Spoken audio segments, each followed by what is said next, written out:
नमः संस्कृताय दोस्तों, जयतु संस्कृतम। कैसे हैं आप लोग? आशा करती हूँ कि स्वस्थ व्यस्त मस्त होंगे। यूट्यूब चैनल से मैं साधना आप सबका स्वागत एवं अभिनंदन करती हूँ। अपना और अपने परिवार का ख्याल रख रहे होंगे दोस्तों। इसी आशा और विश्वास के साथ आइए आज का पाठ शुरू करते हैं।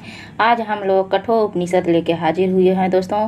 कठोर उपनिषद की प्रश्नोत्तरी आज का अध्ययन हम लोग करेंगे। परीक्षा नज़दीक है तो कठोर उपनिषद जो झारखंड पीजीटी के लिए अति महत्वपूर्ण है, तो हम लोग आज प्रश्नोत्तरी कठोर उपनिषद पर करेंगे। तो सबसे पहले इसे छोटे छोटे भागों में 20-20 क्वेश्चन 22 क्वेश्चन का हम लोग अध्ययन करेंगे। तो बिना देरी किए हुए आइए हम लोग अपने पाठ की शुरुआत करते हैं। सबसे पहले बता दें कि जो कठोर उपनिषद है वो यजुर्वेद के कठ शाखा से लिया गया है दोस्तों। और इसमें 2 अध्याय हैं, 6 वल्लियाँ हैं और इसमें आत्म तत्व का विवेचन किया गया है। नचिकेता और यम का संवाद है दोस्तों। तो आइए प्रश्नोत्तरी के माध्यम से हम लोग समझते हैं। यहाँ पे हमारा पहला क्वेश्चन है कि उपनिषद शब्द का क्या अर्थ है। उपनिषद शब्द का क्या अर्थ है? ए ऑप्शन कह रहा है महाविद्या, 2 कह रहा है आत्मविद्या, सी कह रहा है सर्वांग विद्या, डी कह रहा है अग्नि विद्या। तो आप लोग बताइए दोस्तों कि इसका सही उत्तर क्या हो जाएगा। सही उत्तर क्या होगा दोस्तों? तो आप लोग बताइए, सही उत्तर इसका हो जाएगा आत्मविद्या। क्या हो जाएगा? आत्मविद्या। उपनिषद में आत्मविद्या का विवेचन किया गया है, आत्मविद्या को बताया गया है। दूसरा क्वेश्चन है ज्ञान कांड इसका किसका विषय है। ज्ञान कांड इनका विषय है किसका? शुक्ल यजुर्वेद का, प्रतिशाख्य का, उपनिषद का या ब्राह्मण ग्रंथ का। तो किसका है? ज्ञान कांड है।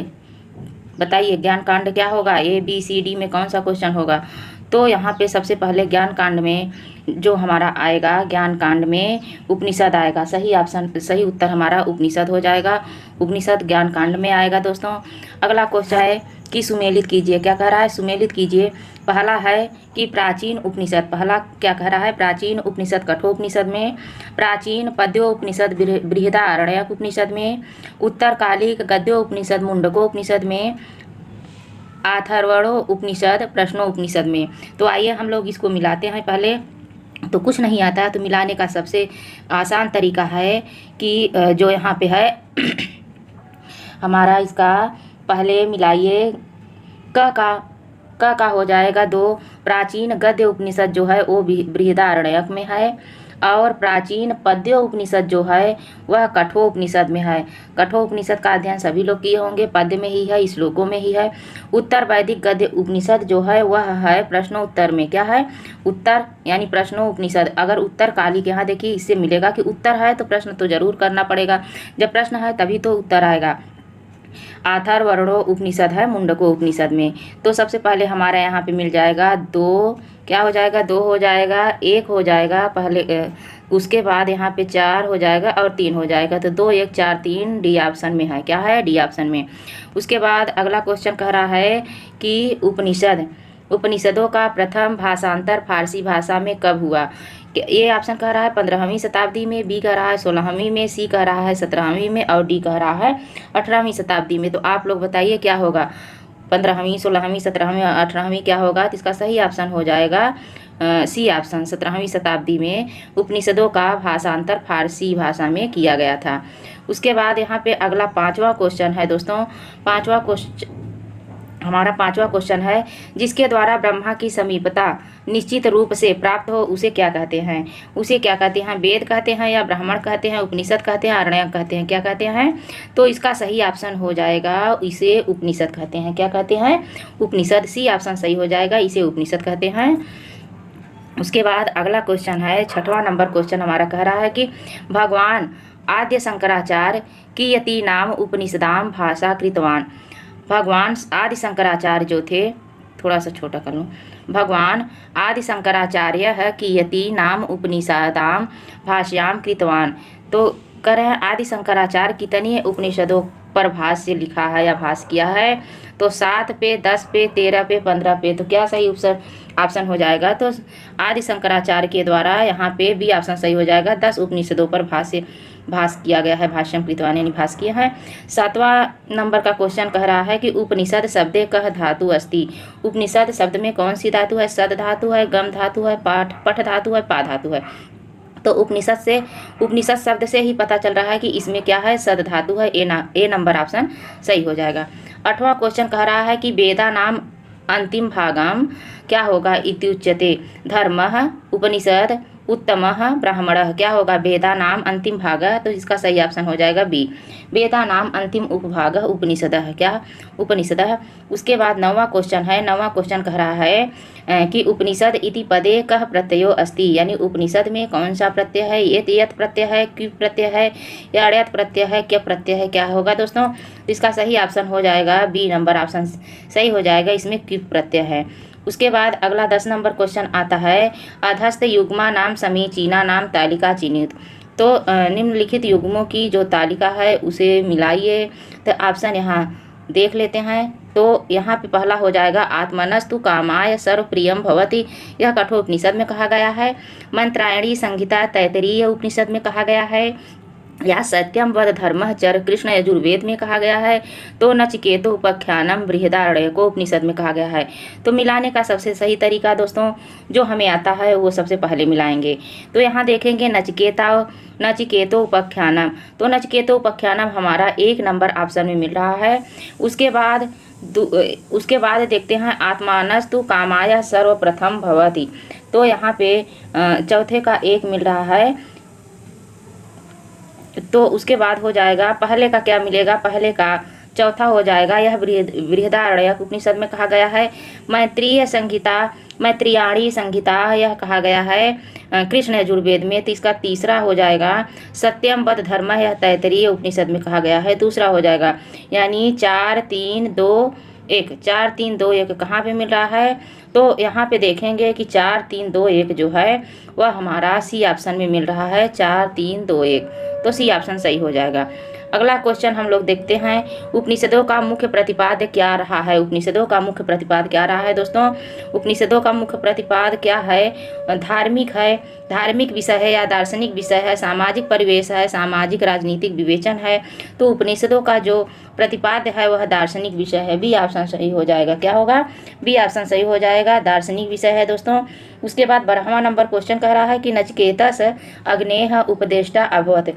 नचिकेता को अग्नि का उपदेश किसने दिया था, यम ने दिया था, ब्रह्मा ने दिया था, विश्वदेवा ने दिया था, बृहस्पति ने दिया था। तो सही ऑप्शन हमारा हो जाएगा, यम के द्वारा दिया गया था नचिकेता को अग्नि विद्या का उपदेश। उसके बाद 13 नंबर क्वेश्चन है कि कठो उपनिषदा अनुसार महतः परम किम अस्ति, मनः पुरुषः आत्मा अव्यक्तम। उपनिषद के अनुसार सबसे यानी महत्तम परम किम अस्ति, सबसे महान कौन है, अव्यक्तम है, आत्मा है, पुरुष व्यम है, क्या हो जाएगा। तो इसका सही ऑप्शन हो जाएगा अव्यक्तम। कठोपनिषद के अनुसार अगर गीता के अनुसार होता तो आत्मा हो जाता। उसके बाद यहाँ पे 14 नंबर क्वेश्चन कह रहा है कि रथ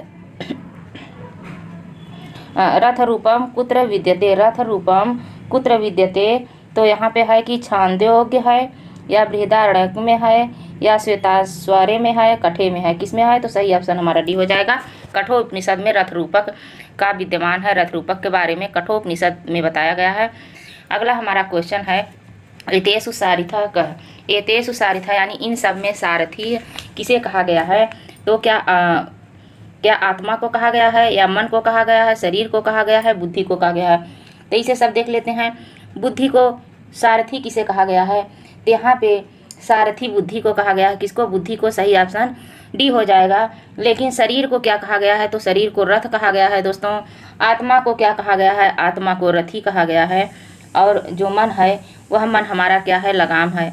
मन ही तो सब चंचल है, मन ही तो सब जगह ले जाता है। तो मन क्या है, लगाम है। सही ऑप्शन हमारा डी हो जाएगा। 15 नंबर क्वेश्चन का सही ऑप्शन डी हो जाएगा। बुद्धि को रथी कहा गया है, सारथी कहा गया है।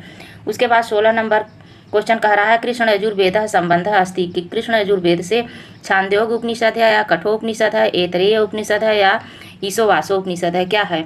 तो सही ऑप्शन हो जाएगा कठोपनिषद। कृष्ण यजुर्वेद से कठोपनिषद लिया गया है। उसके बाद 17 नंबर क्वेश्चन है कि कठोपनिषद किस वेद से संबंधित है। तो अभी हम लोगों ने पढ़ा कि यह है ऋग्वेद से है या शुक्ल वेद से है या अथर्ववेद से या कृष्ण यजुर्वेद से। तो किस में है, यह यजुर्वेद के कृष्ण शाखा से है, यानी कृष्ण यजुर्वेद से लिया गया है। सही ऑप्शन बी हो जाएगा। अगला क्वेश्चन है 18 नंबर।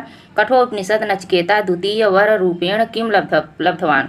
पितुः प्रसन्नताम, बी कह रहा है अग्नि विद्याम, सी कह रहा है जीवन कौशलम और डी कह रहा है आत्मविज्ञान। तो सबको पता है कि द्वितीय वर में नचिकेता ने अग्नि विद्या को मांगा था, प्रथम वर में परितोष मांगा था, प्रसन्नता मांगा था, आत्मविद्या जो उसने मांगा था वो तृतीय में मांगा था, किसमें, तृतीय वरदान के रूप में मांगा था।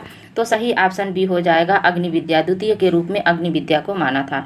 उसके बाद अगला क्वेश्चन है कि नचिकेता और यम के बीच सुप्रसिद्ध संवाद किस उपनिषद में उल्लेखित है। तो यह है कठोपनिषद में है या ऐतरेय उपनिषद में है, केनो उपनिषद या छंदयोग उपनिषद। तो यह है नचिकेता और यम के बीच का संवाद वह कठोपनिषद से लिया गया है, कठोपनिषद में वर्णित है दोस्तों। अगला क्वेश्चन 20 नंबर क्वेश्चन हमारा है। 20 नंबर क्वेश्चन कह रहा है कि आध्यात्मिक ज्ञान के विषय में नचिकेता और यम के संवाद किस उपनिषद से प्राप्त होता है। तो अभी हम लोगों ने पढ़ा इसको, तो यह है कि सी ऑप्शन सही हो जाएगा, कठोपनिषद में। उसके बाद यहाँ पे 21 नंबर क्वेश्चन है। 21 नंबर क्वेश्चन कह रहा है कि कठोपनिषद में नचिकेता के पिता से कौन सा यज्ञ किया गया था। नचिकेता के पिता ने कौन सा यज्ञ किया था। क्या अश्वमेध यज्ञ किया था, या दशाश्वमेध किया था, या सर्वजीत विश्वजीत किया था, पितृमेध किया था, क्या किया था। तो उन्होंने सी ऑप्शन सही हो जाएगा, सर्वजीत विश्वजीत यज्ञ किया था, अश्वमेध यज्ञ श्री राम ने किया था। उसके बाद 22 नंबर क्वेश्चन है दोस्तों, कठोपनिषद में कितने अध्याय हैं। तो कठोपनिषद में 2 अध्याय हैं, बी ऑप्शन सही हो जाएगा, 2 अध्याय हैं। और वल्लियाँ कितनी हैं, कुल मिला के 6 वल्लियाँ हैं। एक अध्याय में 3 वल्लियाँ हैं, दूसरे अध्याय में 3 वल्लियाँ हैं, तो 6 वल्लियाँ हो जाएंगी। और 23 नंबर क्वेश्चन कह रहा है कि कठोपनिषद के अनुसार आत्मा किस प्रकार से प्राप्तव्य है। तो श्रवण द्वारा या प्रवचन द्वारा, मेघा द्वारा या परमेश्वर के अनुग्रह द्वारा। इसका सही ऑप्शन क्या हो जाएगा दोस्तों, इसका सही ऑप्शन हो जाएगा डी, परमेश्वर के अनुग्रह के द्वारा आत्मा जो है पर व्याप्त है, प्राप्त है। तो आज बस यहीं तक 23 नंबर क्वेश्चन तक हम लोग अध्ययन करेंगे। आगे के भाग में हम लोग 24 नंबर क्वेश्चन से अध्ययन करेंगे। तो आज बस यहीं तक। नमः संस्कृताय दोस्तों, धन्यवाद। वीडियो कैसे लगा, आप लोगों को अच्छा लगे तो लाइक शेयर कमेंट करें। जो हमारे नए साथी हों, चैनल को सब्सक्राइब न किए हों, तो उनसे रिक्वेस्ट है कि चैनल को सब्सक्राइब करें दोस्तों, और ताकि उन्हें नोटिफिकेशन प्राप्त हो। धन्यवाद।